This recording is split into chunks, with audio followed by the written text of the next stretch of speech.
दोस्तों welcome back. एक बार फिर से खुशामदीद है आप तमाम लोगों का हमारे इस यूट्यूब चैनल के अंदर। जी हाँ, बड़ा दुख होता है दोस्तों और बहुत तकलीफ के साथ ये कहना पड़ता है कि आप में से बहुत सारे लोग जो ये इल्ज़ाम लगा रहे हैं, ये एलिगेशंस लगा रहे हैं कि मौलाना अब्दुल्ला सलीम कुमार चतुर्वेदी साहब ने जो है अपना टिकट 1 करोड़ से भी ज़्यादा रुपए में बेच दिया है। तो बड़ी शर्म आनी चाहिए, पहली बात तो ये है। दूसरी बात ये है कि अगर उन्होंने नहीं लिया है और आप कह रहे हो कि उन्होंने लिया है, तो ये बिगेस्ट क्राइम है, ये बुहतान है। आप उसने वो चीज़ किया ही नहीं और आप उसके ऊपर ज़बरदस्ती इल्ज़ाम ठोक रहे हैं, तो ये तो बुहतान हुआ ना। और बुहतान लगाना तो खैर बहुत बड़ा जुर्म है, बहुत बड़ा क्राइम है, बहुत बड़ा गुनाह है। अल्लाह माफ़ नहीं करेंगे इस चीज़ को। जब तक वो जिनके ऊपर आप बुहतान लगा रहे हैं वो अगर आपको माफ़ नहीं करेंगे तो अल्लाह भी माफ़ नहीं कर सकते, क्योंकि ये हुकूकुल इबाद में से आता है, ये बंदों के हक में से आता है कि आपने उनको हर्ट किया। आपके स्टेटमेंट से दूसरे लोगों को जो है पता चला और वो भी इस बारे में कहीं ना कहीं सोचेंगे, तो ये बहुत बड़ा गुनाह है। मौलाना ऐसा कभी नहीं कर सकते, इतना घटिया काम चंद रुपयों के लिए वैसे भी नहीं कर सकते। वो अगर एक बार इशारतन खाली कह दे कि उन्हें पैसे की ज़रूरत है, तो मुझे पता है, मुझे यकीन है इस चीज़ का कि हिंदुस्तान छोड़ो, बाकी दूसरे देशों के भी बहुत सारे लोग डॉलर और रियाल में जो है उनकी मदद के लिए हाजिर हो जाएंगे। तो ये पैसे के लिए तो नहीं कर सकते, ये तो मुझे यकीनन मुझे पता है इस चीज़ का। पैसे के लिए वो कभी नहीं कर सकते। इतना इतना घटिया काम तो वो सोच भी नहीं सकते। हाँ, हालांकि उन्होंने ये सेक्रीफाइसेस दिया है, हालांकि इसमें से इस कुर्बानी से जो कि अपना टिकट उन्होंने दूसरे को दिया है, ये मसलिहतन दिया है, सोच विचार करके दिया है। और ये शायद दूरअंदेशी का एक ये इशारा है कि उन्होंने सोचा कि अगर हम ही रहेंगे और ये निर्दलीय से खड़ा होगा, सिटिंग एमएलए है, वोटों का बंटवारा होगा और बीजेपी वगैरह जीत सकता, हो सकता है ये कैलकुलेशन लगाकर उन्होंने ये समझदारी भरा काम किया हो, क्योंकि उनसे अगर बातें की हो एआई ने। लेकिन ये लोग जो कुछ लोग कह रहे हैं, वो पता नहीं, समझ में नहीं आता कि वो कौन लोग है। भुगतान लगाना तो वैसे भी गुनाह है यार। और अगर मान लो, वैसे तो मैं कह रहा हूँ कि कभी ऐसा काम नहीं कर सकते, लेकिन अगर उन्होंने किया भी है, अगर मान लो मौलाना उलमाए दीन है वो, और बहुत काबिल इंसान है, बहुत ग्रेट है वो, हर चीज़ माहिर है वो, बहुत बड़ी बड़ी किताबें पढ़ी है, बहुत सारे इल्म है उनके पास, हुनर है उनके पास, अल्लाह ने उनको कबूल किया है, तभी जाकर इस तरीके के हुनर और इस तरीके के इल्म में जो है अल्लाह ने उनको नवाजा है।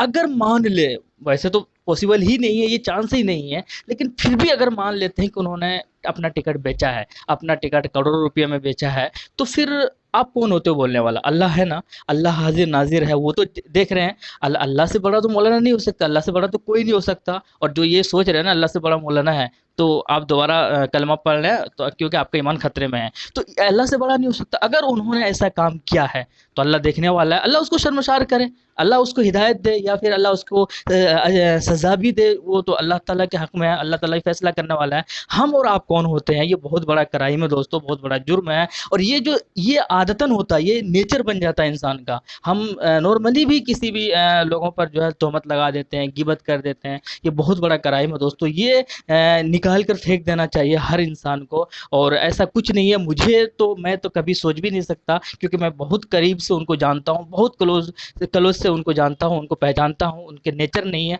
उनका नेचर तो यार दूसरों को आगे बढ़ाना है। उनका नेचर है कि वो इमदाद करके, दूसरों की मदद करके, दूसरों का हेल्प करके, दूसरों को सपोर्ट करके आगे लाना है। वो इस तरीके के इतना घटिया काम नहीं कर सकते कि चंद रुपयों के लिए जो है वो अपना ईमान को खतरे में डाल दे, या इतना घटिया काम करे, कौम को जो है धोखे में डाल दे। वो कभी नहीं कर सकते, ये चीज़ मुझे भी पता है। और कोशिश करें कि इस तरीके, अब जो हुआ, जिनको टिकट मिलना था मिल गया, जिनको देना था दे दिया, जो हुआ खैर। मैं फिर भी एक रिक्वेस्ट करूंगा एआईएम से कि इस तरीके की चीज़ें जो है ना आने वाले इलेक्शन में कभी नहीं करें। आप थोड़ा पहले करें, जैसे कि आपने 50 सीटों का अनाउंसमेंट किया था, जैसे कि आपने पहले चरण के अनाउंसमेंट किया था 32 सीटों का सबसे पहले, तो इसी तरीके से महीना डेढ़ महीना पहले ही क्लियर वे में एकदम जो है बातचीत करके, जो भी है आपका जो जो लोग प्रत्याशी है उन लोगों से बातचीत करके जो पहले ही सारी चीज़ें घोषित कर रहे हैं और क्लियर वे में डिक्लेयर करेंगे, तो आपकी पार्टी में जो थोड़े लोग नुक्स निकालने वाले हैं, हालांकि जो इनको सपोर्ट करें वो करते रहेंगे, लेकिन कुछ लोग जो नुक्स निकालने वाले हैं, अब तो सोशल मीडिया का टाइम है, जो लोग आपको जानते हो तो आपको सपोर्ट करेंगे ही करेंगे, लेकिन जो लोग नहीं जानते हैं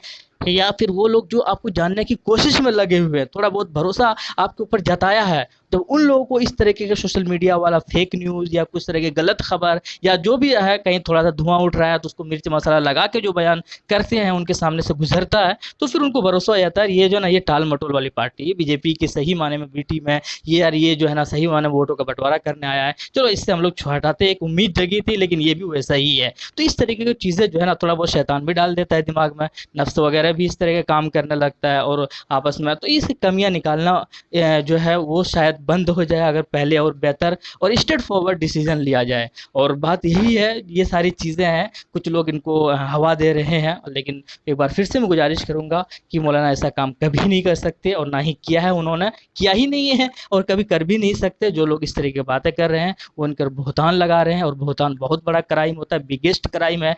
अगर शरीयत की बात की जाए, इस्लामिक शरिया की अगर बात की जाए, तो इससे बड़ा मुझे नहीं लगता कि गुनाह होगा और कोई भी, क्योंकि आप किसी के ऊपर ज़बरदस्ती तोहमत लगा रहे हैं, बहुतान लगा रहे हैं, ये बहुत बड़ा गुनाह है दोस्तों। और कोशिश करें कि इससे बचा जाए, और ये अब कोशिश हो कि जो हुआ हुआ, अब कैसे बेटर रिजल्ट हो, और बेटर जो है किस तरीके से कामयाबी मिले एमआईएम को पूरे बिहार के अंदर 24 सीटों पर चुनाव लड़ रहे हैं, और जहाँ जहाँ पर भी लड़ रहे हैं, और आप लोगों की जिम्मेदारी भी बनती है, सबकी जिम्मेदारी बनती है कि कामयाबी मिले, और इसलिए कामयाबी मिले, इस नीयत के साथ कामयाबी मिले कि यार हमारे कौम का भला हो, गरीबों का भला हो, दलितों का भला हो, और उन लोगों का भला हो जो मजलूम लोग हैं, जो सही माने में जिनके साथ इंसाफ नहीं हो रहा है, उन लोगों का भला हो। अगर ऐसी नीयत होगी तो जो है ना फिर आपका ये नीयत जो है वो सवाब की नीयत वाली होगी, अल्लाह भी आपकी नीयत में बरकत देंगे, और आपको जो आखिरत में भी इसका जो फल मिलेगा। तो उम्मीद यही है कि आप लोग जो मुझे कहना था या जो मैं कहना चाह रहा हूँ यही, कि मेरे जो व्यूअर्स हैं, कुछ लोग कमेंट सेक्शन में इस तरीके से गालियाँ दे रहे हैं, कुछ लोग मतलबी भी बता रहे हैं, वो थोड़ा सा समझदारी से पेश आए। मेरा फ़र्ज़ था कि आप तक मैं इस चीज़ों को शेयर करूँ। उम्मीद यही है कि चीज़ें आपको पसंद आई होगी, और ये जो वीडियो है ये बहुत ज़रूरी था, स्पेशली इस तरह का बहतान तोहमत किसी पर भी ना लगाए। ये मौलाना की तो बात तो खैर दूसरी है, किसी दूसरे भाई पर भी ना लगाएं, क्योंकि वो गुनाह है, और ये गुनाह इस तरीके का जो गुनाह होता है, किसी को हर्ट करना, किसी को बहतान लगाना, किसी का ग़ीबत करना, ये हुकूकुल इबाद में से आते हैं दोस्तों। और ये वो हक होता है कि जब तक वो बंदा माफ़ नहीं करेगा ना, तो फिर अल्लाह भी आपको नहीं माफ़ कर सकता। एक हुकूकुल्लाह होता है कि आप नमाज नहीं पढ़ रहे हैं, आप रोज़ा नहीं रख रहे, ये हुकूकुल्लाह है। अल्लाह चाहे तो माफ़, अल्लाह तो गफूर रहीम है, वो चाहे तो आपको माफ़ कर दे। लेकिन अगर ये हुकूकुल इबाद में से अगर किसी भी तरह का कोई भी डिस्क्रिमिनेट हुआ, तो फिर जो है ना प्रॉब्लम में फंस जाएगा। जब तक बंदा आपको माफ़ नहीं करेगा, तो फिर आपको अल्लाह भी माफ़ नहीं करेगा, और बदले में क़यामत में या तो गुनाह लेना पड़ेगा या अपना नेकियां देना पड़ेगा, और इसका जो है बहुत सारी चीज़ें फिर प्रॉब्लम हो जाएगी। इस तरीके से चीज़ों से बचें, बेहतर यही होगा। मिलते हैं नेक्स्ट वीडियो में। थैंक यू, जय।